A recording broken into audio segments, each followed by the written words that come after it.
Hi everyone, welcome back to Valley View Flower Farm. It's been well over a month since my last video and tour, so I thought I'd show you what I've been up to and where the patch is looking at the moment. Autumn is certainly slowing things down. I've already started ripping out a few of the summer annuals in order to make way for new plantings. So I'll show you what I've got left, what my plans are going forward, and a little bit about what's been happening in the past month and a half. Thanks for watching, everyone. So for those who haven't watched before, I'm situated in the New South Wales Central West of Australia, and we are an equivalent zone of an 8A, 8B. We get cold, frost in the winter, and it gets hot in summer, but there's no humidity and the temperature is okay. It gets around the 36-degree mark. So for us now, it's the second week in April. I'm expecting a frost towards the end of the month, and things have definitely started to wind down with that cooler nighttime weather. So at the moment we still have some dahlias. We did have a massive storm 2 days ago. We had about 3 inches of rain overnight, and that's done a little bit of damage on the dahlias. I have got dahlias in a few spots on the flower farm, and I found that these two ones are separated from the main area, didn't suffer from mites, and have performed really well. The only problem I'm having at the moment probably is caterpillars or grubs, and sometimes because I don't spray, you'll get a caterpillar in the middle. This one's okay. This is an old flower, but this one over here, this purple one here, which you can see that I've deadheaded that by all the blooms on the ground, is having some issues. Just generally they look a bit chewed, but this one's been a great dahlia, a great performer. There's a wasp. So along the edges of the garden I have my roses, which are mostly hybrid teas. I have lost 3 or 4. This area here gets a lot of water. I think that they have drowned, so I need to look at the drainage issues I have in this area. This is our compost heap, so this is a new addition since my last video, I think, and that's just probably about 2 months worth of pruning and deadheading. So hopefully it's just a cold composting process that we're going to adopt here. I've got my son going down to the cattle yards to pick me up some manure to place on top, and we do stir it over with the bobcat. So in these beds here are just granny's bonnets and just bulbs, daffodils, Dutch iris and allium, so they're not doing much at the moment. This bed I did have some statice, which I'm ripping out, and I do have some straw flowers, which are pretty much at the end. I know these can be a perennial, but they've gotten really woody, so I've got some new plants on the way, growing from seed that I've collected off the farm, so I'll replace those. The rest of the beds, I've taken out a lot of plants that I felt like weren't performing or weren't giving me enough flowers. You can hear the bull in the background is calling out. We've got 2 bulls on the place, and they're calling to each other. I think they're looking for a fight, but anyway. So I had statice here, which was great, and I do love statice and I use it all the time. But this particular patch of statice, I've just got too much of the same purpley colours, so I want to replace that with some apricot statice. And this is my dianthus Sweet William, and I'm just going to see how that overwinters. In this bed here you'll see I have some carnations. These are not the ones that you can grow from seed, but these are a specialist cut flower variety. Most of them are white. The bigger plants at the front I actually got from Tesselars. They're white, And then these other ones I got from a perennial grower, I think in Victoria. If you're interested, I can put their details up, and they're various different types. So I'm just going to give them a trial. So I did have some amaranth and things in here, so I've cleaned all those out. I've refreshed the beds, and I have put a layer of huflung dung on the top, which is a like a composted chicken manure mulch. A lot of people say that it can burn new seedlings, but I haven't found that to be a problem. A couple of purchases I made today. The first one is a perennial gypsophila. So I've grown the annual variety before, but I'm going to give the perennial one a try and see how it grows. I've only got 3 plants there, and I looked it up. You can take cuttings, so if it works well, I'll just take cuttings. And this is a nice Rose Sister's Choice or Soul Sister. So it's a nice, that apricot-y coffee colour. And I have just some perennials that I've dug up that were in these beds that I'm going to transplant. That in the blue container is, I think it's a coneflower or a Rebecca green wizard, which was quite nice this year. With it's got unusual flowers. I'll put a picture up of what that looks like. So I'll put that in the perennial section. This section of status is going to remain where it is. I think this half bed seems to be enough of the purples and yellows. And then this section doesn't look like much, but it's the billy buttons. And I've taken some, they look dead, but they're not. I've divided a couple of plants, and then the divisions, and then you can see here that I've grown some from seed, and I've got some more in the greenhouse growing from seed. So this half bed will just be billy buttons. You have to ignore all the weeds in the pathways because we desperately need some chip, and I'm trying not to have to pay for it. Waiting on the arborist to deliver some, but in the end we might just have to pay for some chip. So here is, this bed's been completely cleaned out, and I do have some carnations that I'd grown from seed, and I've just cut those back. I'm going to dig those out and put them in my garden because they're nice as a cut flower. There's a twiddly bit in a bouquet, but the blooms aren't as significant as the other ones that I showed you previously in the other bed.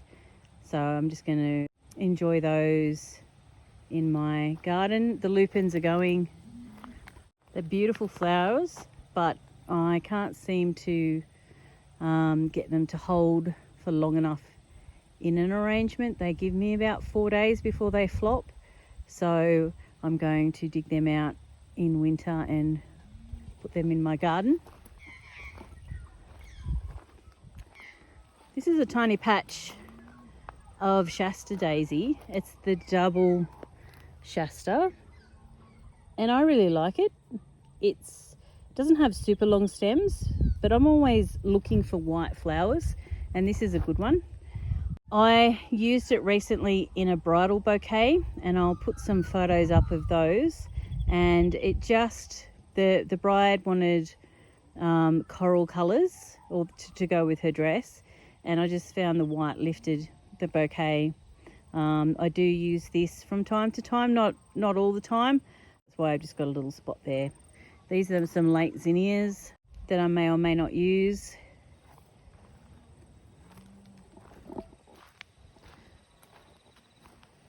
Very small section of liatris, which I grew from seed. I got a few flowers off this last year.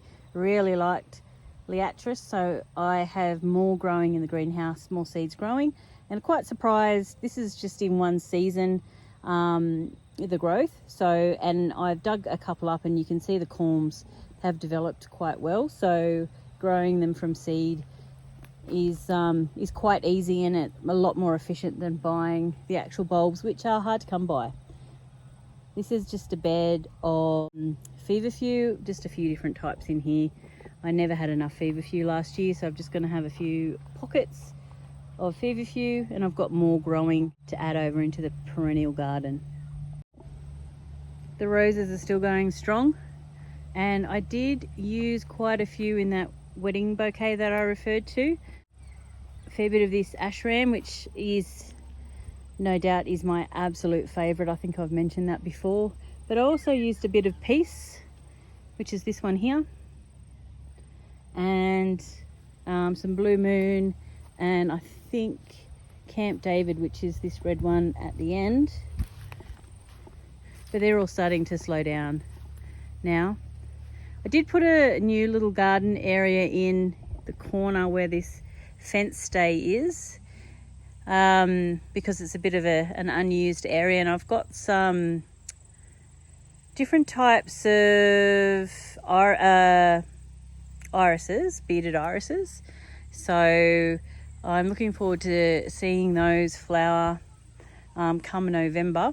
Some really nice ruffly ones, and just some perennials in there that I can use for cutting or just use to try and hide this fence a little bit.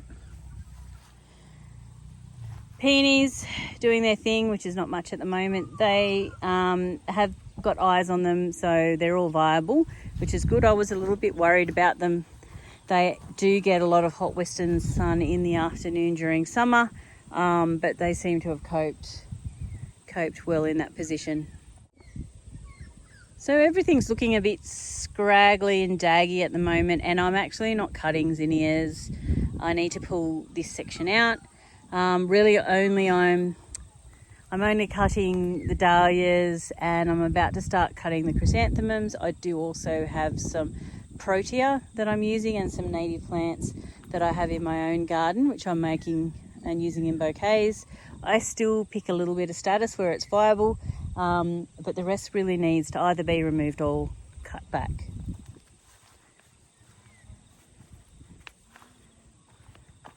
And some more billy buttons, which I'm going to relocate. So if you haven't seen my videos before, I'm a first year flower farmer. So the idea for me this year was to grow as much as I can, see what works in my climate. Water is a limiting factor on this site, and seeing what performs and what I actually use, because I have grown some flowers and I haven't actually used them because I haven't liked them for one reason or another. So I know what plants I can dig up and relocate and put in my own garden, and what plants I want to expand with. So one of the big surprises for me this year is this plant here, and I cannot recall its name, but I planted this seed this time last year. It's a perennial, and I have waited and waited and waited and waited for it to do something, to flower. Now it looks terrible at the moment. That's because it's finished and the flowers are no longer, what they should be. They've all started to brown off. So what they are is little tubular flowers on these arching stems, and I'll put some pictures up of my use. I have used this as a filler in so many bouquets, and these little flowers don't really shed. Like, they stay in place. I mean, one or two might come off, but generally they're amazing. There's no odor to them, so that's always a good thing as well. And it's just been, I think, over a month and a half worth of picking. So this has gone off in the last week or so. So it's definitely something that I am going to maintain. I don't think I need a bigger patch than this. I think this is enough for me at the moment, because I only use it as a bit of filler, a little bit of sparkle in a bouquet.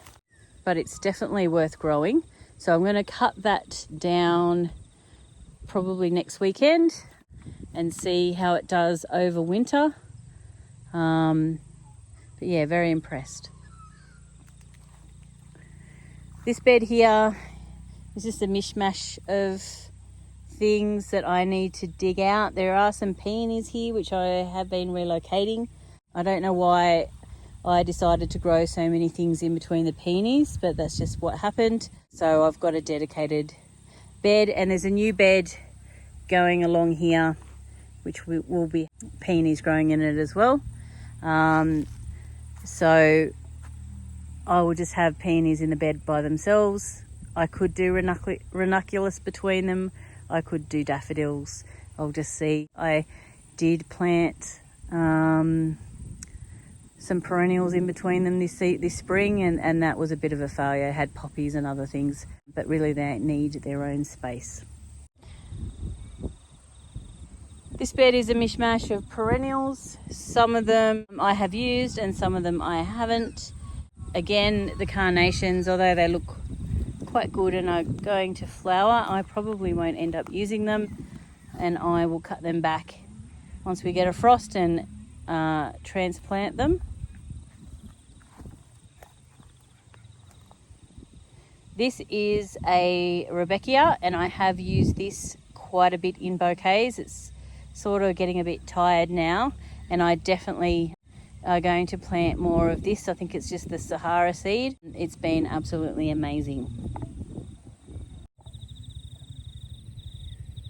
My husband is moving the cattle.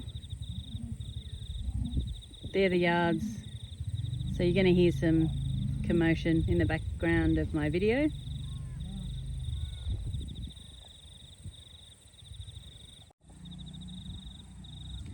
So this is the dahlia patch, and keep in mind it was sort of affected by a recent downpour, and also it suffered early on in the season with a lot of mite damage. This one here, although probably not great for bouquets, is absolutely beautiful, and this one's called Oberon. So I bought it because of its name. Oberon is the area in which I live, the local government area, and its colour is just amazing. So it's probably more of a garden variety, and I might end up digging that up and putting that in my garden, but I've so enjoyed growing that this season. This little maroon one here, it's been really good as well. It's probably lasted the best of all the dahlias. It's a small one in a vase. It's probably downside is that its stems are a bit thin, but this one has been a great one to grow. I'll see if I can find a tag. I had a lot of problems with the cockatoos pulling out my tags early on. I can't find one just now, but I'll have a look. And some of the other ones I've had problems with in relation to blowing their centres too quickly, but I think they're just getting tired. This yellow one is amazing. And I've been cutting quite a bit of dahlias. It's a nice little one. I do enjoy the little pom-pom varieties, whilst the big ones are showy. It's the little pom-poms that I really like to cut and add to bouquets. They last really well. And it's the same for me with zinnias. I don't like the Benaria's giants as much as I really enjoy the smaller zinnias. Bouquets are probably a bit different to an average market bouquet, and I'll put some pictures up to show you what I mean. So I like a variety of flowers. My bouquets are probably fairly busy looking. I just like throwing in a few different types of flowers and different shapes to create a bit of interest. And this is my little bed of mums. I've got about 80 more mum plants coming for next season. I've enjoyed growing these. I did cut some back to be ready for Mother's Day, but I am a little bit worried about Mother's Day. Mother's Day for me is usually well and truly into the frost time for my garden, so I prefer to have the chrysanthemums flowering now when there's not much else available, and using them before frost hits. And I have some opening now.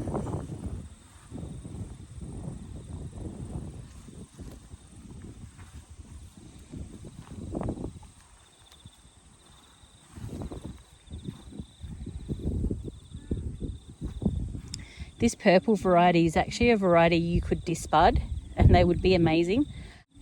I don't know enough about chrysanthemums and what I'm doing to achieve that. This orange one is lovely.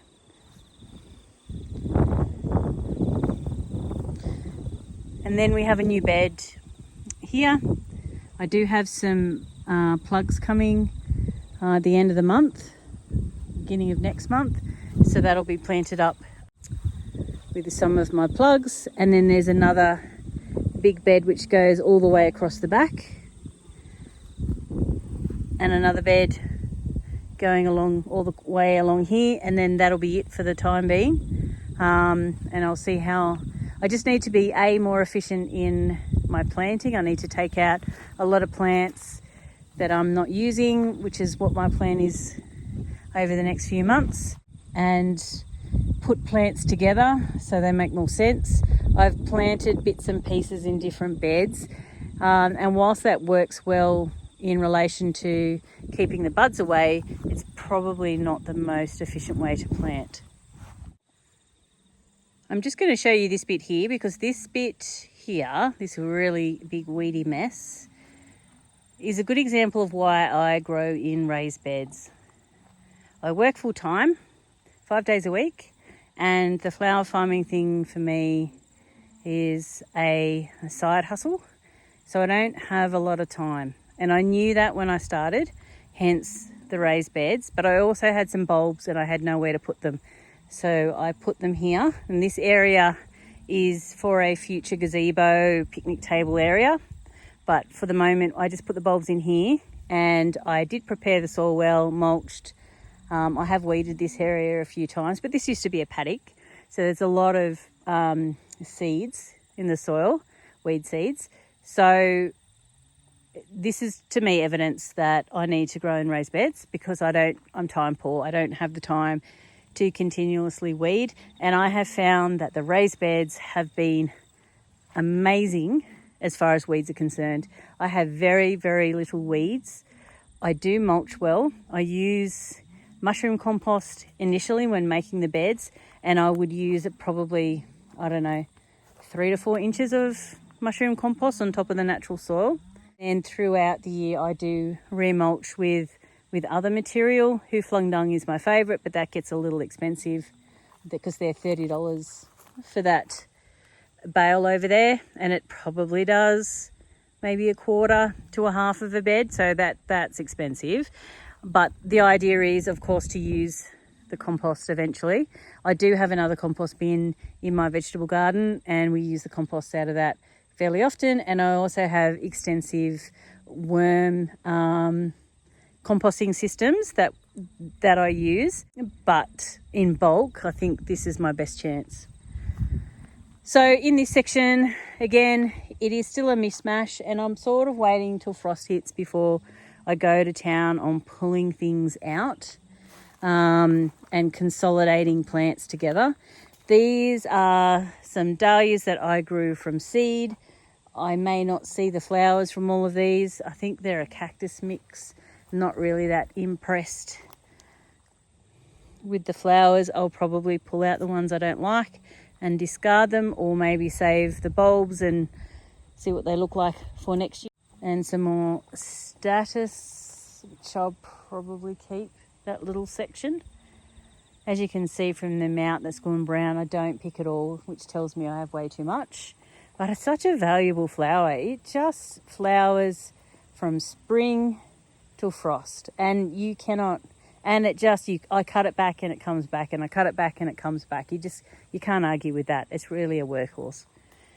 Delphiniums have been really, really good. I've had constant flushes of delphiniums throughout the season, so I'll be leaving them in. They will be a perennial here for me. And this section here, I had some cinnamon basil and a few other bits and pieces.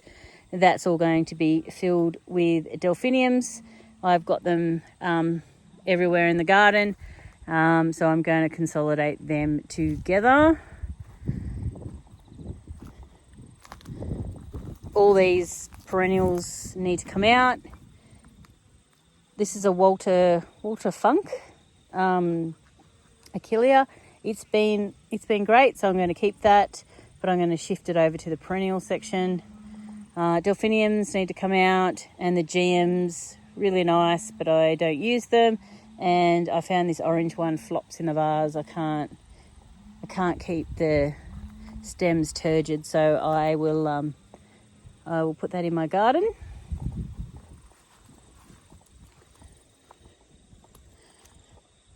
So these are just my liliums, and they'll stay. They're a perennial.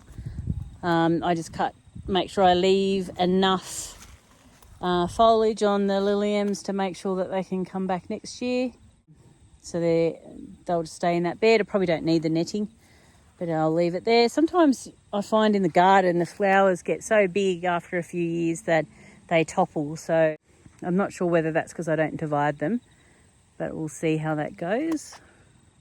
This bed I just ripped out annuals out of there, and some zinnias and bits and pieces that I need to clear out. This was a bed of plugs of Lisianthus. I think they're a type 3 Lisianthus, and they were fantastic, but I had a lot of problems with them just wilting and dying back. I do have, here's an example of what they look like when they die back and wilt. So it may be a fungal issue.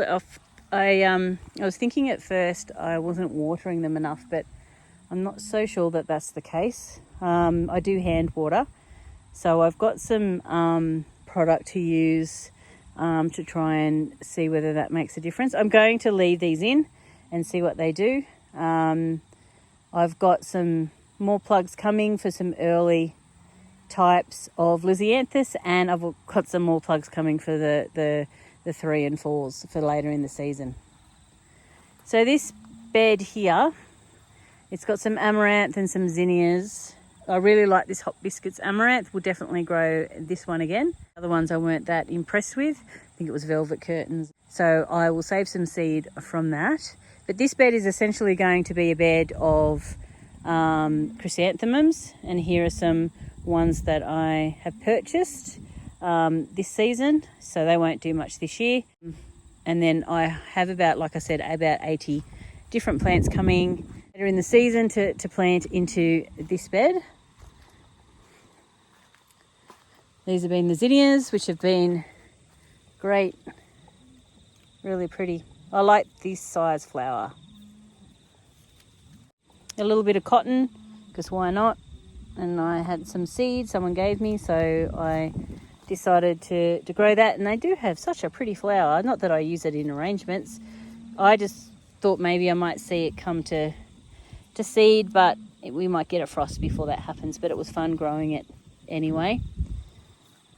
So some zinnias, which I probably won't use, a few small dahlias here, which will be interesting to see whether or not they do any good, because the season is about to end.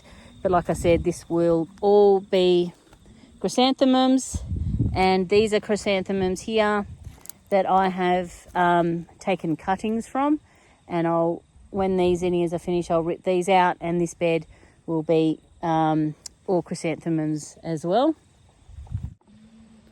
So the main way I sell my flowers is I attend a monthly farmers market. We don't really have weekly ones here, and it's in a small village, which I do really well at. I sell out of bouquets, and I'll put some video up now of generally the setup that we provide. And my husband also makes some garden supports, perennial supports, stem supports, and some obelisks as well. So I'll put some footage up of that now.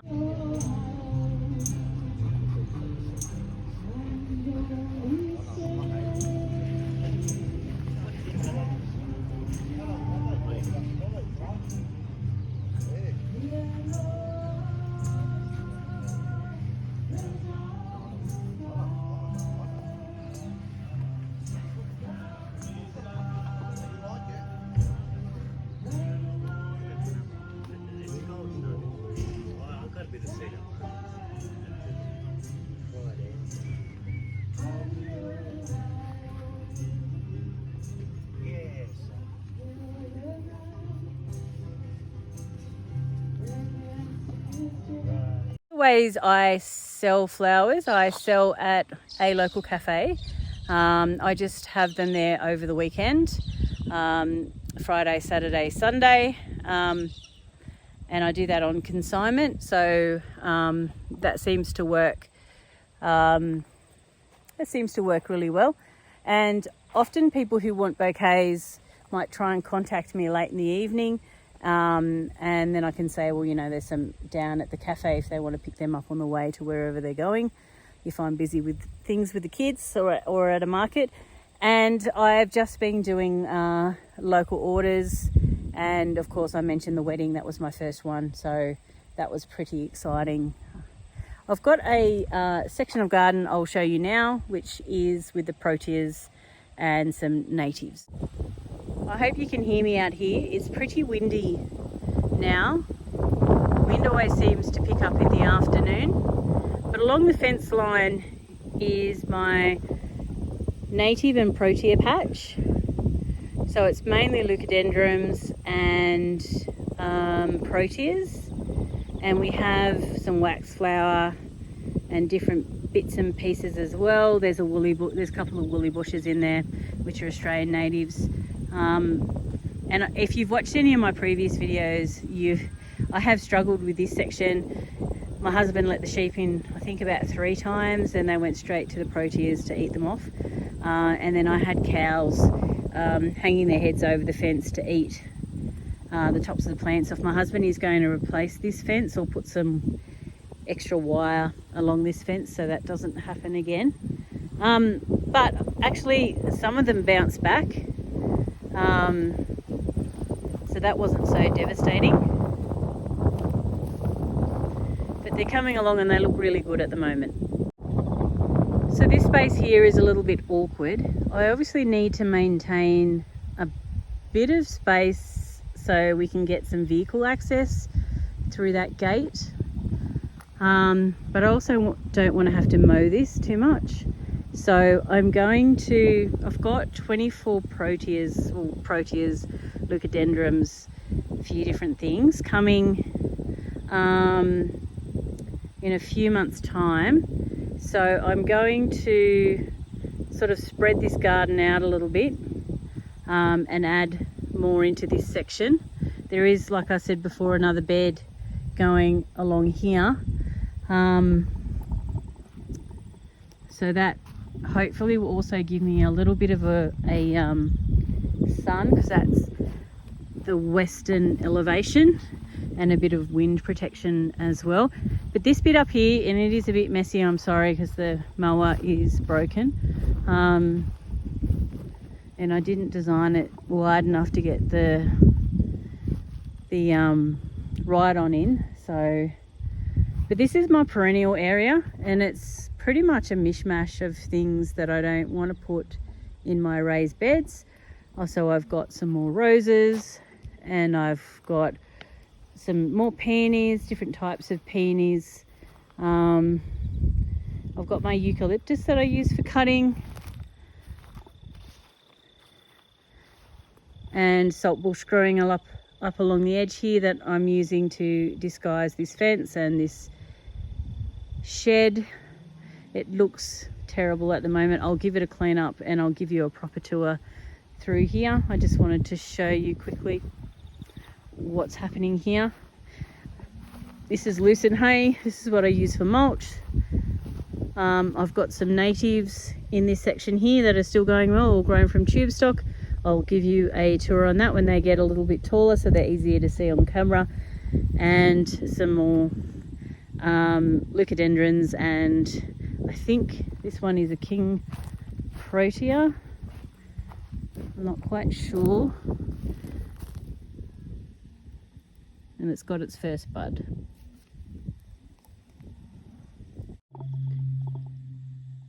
So in this section here, I had some plants. I had a bit of oats. I had safflower, which is this one, and I know some people use this as a cut flower, but this variety is way too spiky. And I had some wheat, and I have been using the wheat, and people love it in bouquets. It's just about done now, but it adds a real pop of texture, I think, and interest to a bouquet, and I stand them a little bit proud of the bouquet, the wheat. But we grew this mainly as some food for our ducks. But I was snitching bits and pieces out of these beds for my bouquets. This will all come out now. It'll get fed to the ducks, and then onions will go back in. This was an interesting one too. This was sorghum, and this is it now. I mean, this has all been pulled out ready to give to the ducks, but this is it in its seed state. It's quite textural. It's quite nice. I was using it in a few bouquets in the flowering stage, and it made a real impact. This here is weedy, but I'm saving the seed, and this was probably, along with the wheat, probably the best thing I grew and tried this year, and that's flax. And this doesn't look like much. This is a very small head, but the heads were much bigger than this, and they were green in colour, and they added quite a bit of texture to a bouquet. I'll see if I can find some photos of some bouquets I used the flax in, and now I'm just letting it go to seed. And inside this little pod you'll see the little brown flax seeds, so I'll collect those up and replant for next year. I could feed that to the ducks, but I'm going to keep it for future flowers. And this is the far bed. We've got some perennial onions in. They're called potato onions. They're like a shallot. We save them every year and replant those. And then this bed, I will be growing some more onion from seed. And this is just this is the mushroom compost that we use on top of the bed. Thanks everybody. Thanks for those who have subscribed to my videos and those who have made the time to comment and like the videos. I really appreciate it, and I appreciate you following on my journey in growing cut flowers, and I will see you in the next video. Thanks for watching. Bye.